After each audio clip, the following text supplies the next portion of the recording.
Fala galerinha, tudo bem? Sejam bem-vindos mais uma vez ao canal Matemática com o Rubão.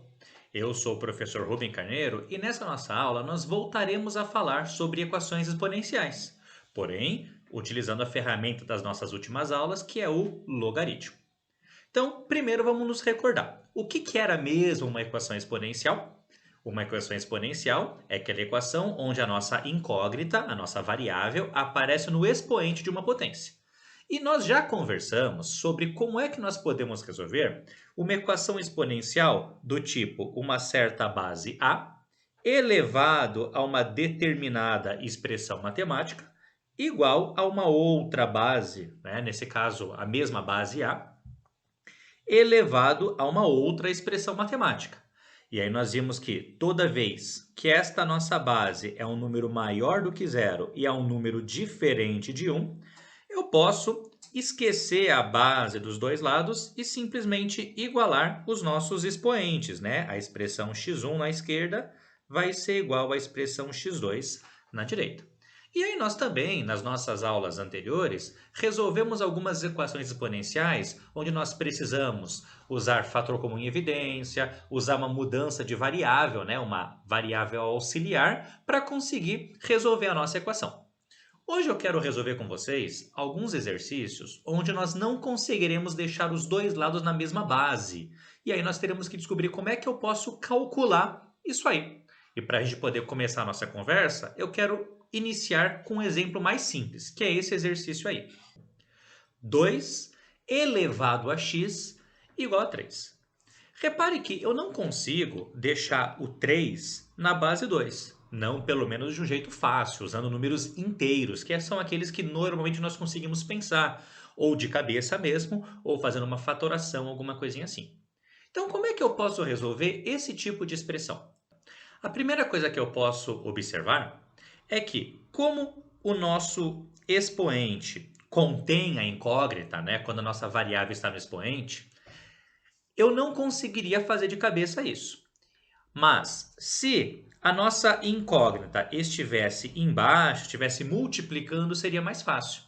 E aí, se eu começo a pensar, provavelmente você vai se recordar que, se eu utilizo o logaritmo, uma das propriedades do logaritmo é a regra do tombo, que vai poder pegar esse x e derrubá-lo do expoente. Então, o que eu vou fazer para poder resolver essa equação é colocar um logaritmo na esquerda e também colocar o logaritmo na direita, visto que, se os meus números são iguais, o logaritmo desses números também vai ser igual. E aí, como sou eu que estou colocando o logaritmo, eu posso colocar na base que eu quiser. E realmente, você tem essa liberdade para colocar a base. Mas como é que eu escolho, então, se eu posso fazer o que eu quiser? Então, eu tenho dois critérios. O primeiro critério é que existem alguns enunciados onde ele fala sabendo que o log na base 2 é igual a tanto, sabendo que o log na base 10 é igual a quanto. Ou seja, existem alguns enunciados que ele nos informa o valor de alguns logaritmos. Caso o seu enunciado te informe, use a própria base do enunciado, a base dessa dica, que vai ficar mais fácil. Agora, nessa questão bem simples que eu inventei para fazer com vocês, não tem uma dica. Ele não fala quanto é que vale o logaritmo de nenhum número. Então, eu vou usar o meu segundo critério. Caso o enunciado não dá uma dica, para que eu possa escolher a base mais fácil, eu gosto de escolher a base da minha potência. Então, ó, a minha potência era 2 elevado a x. A base dela é o 2. Então, já vou colocar o log aqui na base 2.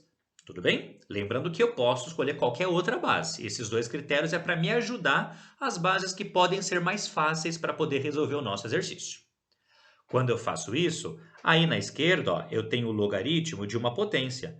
Nós sabemos das propriedades de logaritmo que o expoente pode tombar multiplicando aqui na frente. Se isso acontecer, nós vamos ter x vezes o logaritmo de 2 na base 2 igual ao logaritmo de 3 na base 2.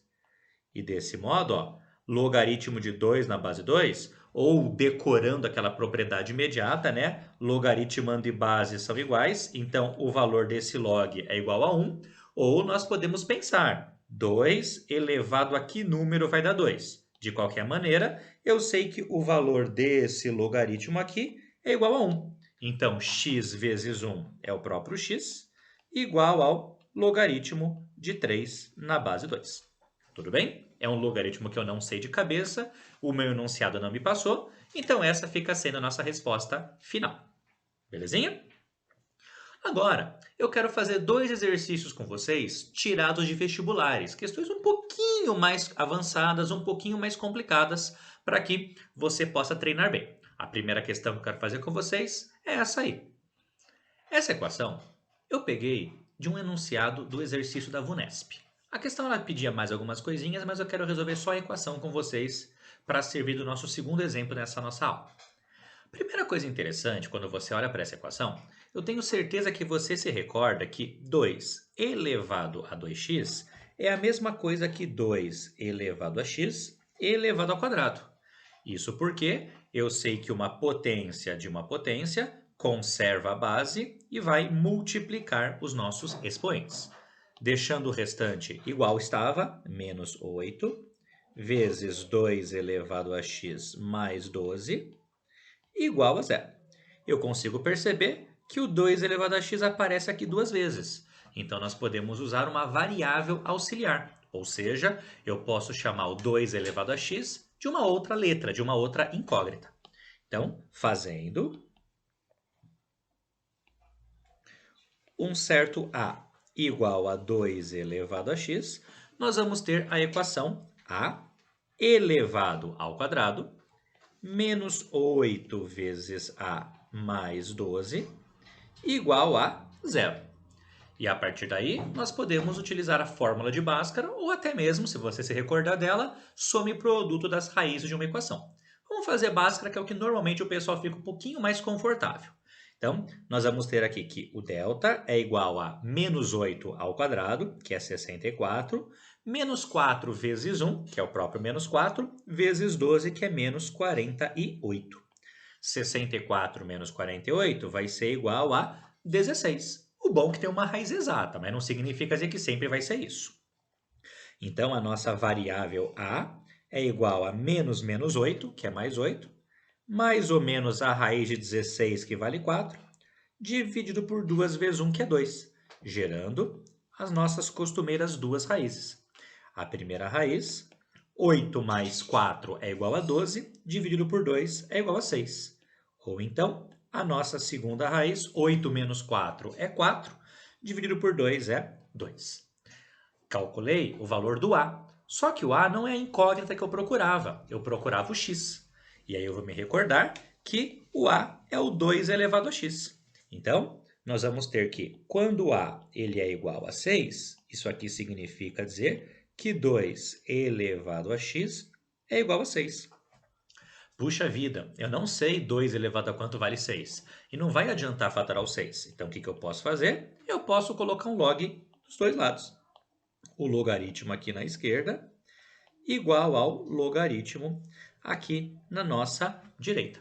Tudo bem?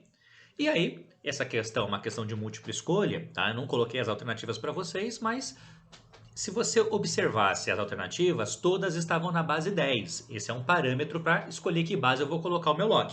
Então, eu vou deixar aqui ambos os logs na base 10. Desse modo, ó, continuando, eu sei que o nosso expoente vai tombar multiplicando. Então, nós vamos ter que x vezes o logaritmo de 2 na base 10 é igual, aí, logaritmo de 6. 6 eu sei que é 2 vezes 3. Então, logaritmo de 2 vezes 3 também na base 10. Mais um passo, vou manter o lado esquerdo por enquanto do mesmo jeito, ó, log de 2 na base 10. E aí o logaritmo de uma multiplicação, isso aqui vai ser o logaritmo do primeiro termo, mais o logaritmo do segundo termo. Por fim, eu posso pegar esse log que está multiplicando x e passar para lá dividindo. Eu tenho duas maneiras de fazer isso. A primeira é colocar uma fração só grande, todo mundo log de 2 na base 10, ou eu posso dividir cada um dos termos separadamente pelo log de 2 na base 10. E aí nós vamos encontrar que o nosso x ele vai ser igual ao logaritmo de 2 na base 10 dividido pelo logaritmo de 2 na base 10, somado com o logaritmo de 3 na base 10 dividido pelo logaritmo de 2 na base 10. Correto? Nessa primeira parte, ó, eu vou dividir um número por ele mesmo. Nós sabemos que isso aqui vai ser igual a 1. Então, x vai ser igual a 1, mais... E aí, nessa nossa segunda parte, eu não sei o logaritmo de 3 na base 10. E eu também não sei o logaritmo de 2 na base 10. Então, eu achei a nossa primeira raiz, a nossa primeira resposta, quando a era igual a 6. Agora, a nossa segunda possibilidade, como nós vemos, é o a igual a 2. Então, se o a ele é igual a 2, nós sabemos que o 2 elevado a x é igual a 2. E essa aqui é mais fácil, né? Porque você consegue fazer de cabeça. 2 elevado a quanto vale 2? Muito bem. 2 elevado à primeira potência. E, portanto, o conjunto solução dessa nossa equação será o 1, que nós achamos aqui na nossa segunda raiz, e o 1 mais a divisão do log de 3 na base 10 pelo log de 2 na base 10. Tudo bem? Mais um exemplo é essa questão aí. Uma equação que veio do vestibular da UFOP, Federal de Ouro Preto, onde nós temos essa equação que você vê aí na sua tela e ele me dá o valor de dois logs, ó, o log de 2 na base 10 e também o log de 3 na base 10. Então, o que eu faço para poder resolver esse exercício? A primeira coisa que eu acho interessante você perceber é que nós temos a mesma base 3 elevado a x e elevado a x mais 1. Então, eu posso, por exemplo, colocar o fator comum em evidência. Para colocar o fator comum em evidência, a base é a mesma, a base é 3, e eu vou sempre colocar o menor expoente. O que é menor? X ou x mais 1? Muito bem, x ele é menor. Desse modo, ó, era 3 elevado a x, eu coloquei já o 3 elevado a x em evidência, eu vou colocar o número 1, porque se eu fizer a distributiva, vai dar o mesmo termo que nós já tínhamos. Mas, bom, do x para o x mais 1, falta 1. Então, 3 elevado à primeira potência. Por quê? Porque se eu fizer a distributiva, conserva a base que é 3 e soma os expoentes, vai dar x mais 1, que era justamente o que nós tínhamos. Isso aqui deve ser igual a 8. Desse modo, você sabe que 3 elevado a x vai estar multiplicando 3 a primeira, que é 3, mais 1 vai ser 4, igual a 8. E eu posso pegar o 4 que está multiplicando e passar para lá dividindo, descobrindo que 3 elevado a x, 8 dividido por 4 é 2. Então, mais uma vez, eu não sei 3 elevado a que número vai ser 2. Não dá para fazer de cabeça. Então, eu vou colocar um log de cada lado para poder tombar o meu expoente. Então, eu vou colocar um log na esquerda e também vou colocar um log na direita. Agora, na hora de eu escolher a minha base, eu vou reparar que existem dicas no meu enunciado. Se tem dica, eu vou usar a base da minha dica. E aí, como não tem base marcada, significa dizer que a base 10, né? É um logaritmo decimal. Então, usando a base 10 mesmo, o expoente aqui vai tombar. Nós vamos ter x, que multiplica o log de 3, é igual ao log de 2. Ou seja, log de 3, nós temos aqui na dica 0,4771 vezes x, igual a log de 2, 0,3010. Professor, eu posso colocar só uma, só duas casas depois da vírgula? É melhor não. Por quê? Porque numa questão discursiva, quando você não utiliza todas as casas dadas pelo enunciado, você não vai conseguir ganhar o total da nota. E se for uma questão de múltipla escolha, provavelmente se você fizer alguma aproximação daquele valor dado no enunciado, você vai chegar em uma alternativa, quanto na verdade a outra alternativa era correta. Simplesmente pela aproximação você acaba encontrando esse pequeno errinho. Então vamos fazer a conta desse mesmo jeito. Então eu sei que o x vai ser igual a 0,310 dividido por 0,4771. 4771. E desse modo, nós podemos realizar a nossa divisão e vamos ter que o nosso x ele vai ser igual a aproximadamente 0,6309. Tudo bem? Ficou bem claro? Então, o log também vai me ajudar a resolver algumas equações exponenciais. Então, fazendo um breve resumo, se na minha equação exponencial eu consigo deixar uma potência de cada lado de igual na mesma base, corto a base e igualo os expoentes. Se na minha equação exponencial eu não conseguir deixar uma potência de cada lado de igual com a mesma base, eu jogo um log na base que eu quiser para derrubar o meu expoente e aí eu resolver normalmente a equação encontrada. Tudo bem? Espero que tenha ficado bem claro isso a todos vocês. Eu desejo um forte abraço a todos e nós nos vemos na nossa próxima aula. Tchau, tchau!